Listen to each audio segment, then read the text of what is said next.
So you may face this question in your next interview. So what are the differences you have while utilizing CJS and MJS? Let's see with an example. So CJS, we know it is common JS. Pretty simple. CJS. So let's create a module first. So we'll create a CJS module. So simple calc.cjs we are going to give. Let's say calculation. And here I am writing a simple function. Let's say multiplication by 3. I've given mul by 3. And here I'm accepting a number n. Now I'll be return whatever number is and into 3. This is my returning statement.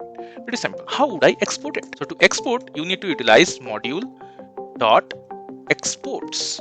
Clear? And here you need to give your function name which you want to export, right? So here we have multiply by 3, right? Pretty simple, clean. Now we'll utilize this particular method inside server.js. So here to utilize this, what we need to do is we need to simply import it. Now how do you import it? So to import this, we need to utilize require. So what I have to do is require, and inside this we need to put the page name, that is calc.cjs. Now we'll store the function to a constant. So let's say same constant, let's take here multiply by 3. Okay, now I'll put a console.log, and here I'll utilize the same method we have imported using require, and I'll give a number, let's say 10. Now is multiply by 3, so this result should be yielding 30. Now let's run this. See, it is giving 30. Clean, right? So this is how you can utilize CJS, common JS. Now let's convert this to MJS. Okay, now what I'll do is I'll come to this package.json, and here I'll write a type. So by default it is common JS from here. Now I'll change it to module.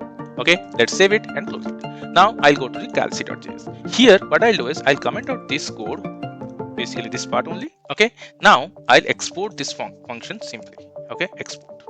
Now done. This is done. And in the server.js, I'll comment this part. And what I'll do is I'll utilize a simple statement of import. So import, here I'll give from which page? Let's put the page name. This is the page. Here one thing, we need to change the page extension to MJS, correct? So let's change that here. MJS. Now you go here and you see it is MJS. Now let's take the function name. Same as multiply by 3, right? Simple. Now let's rerun. See, result is same. This is the difference between CJS and MJS while applying it in your code. The benefit is this particular module, that means the ECMAScript module or MJS, can be utilized in both front end and back end. That means in both server side JavaScript as well as your browser side.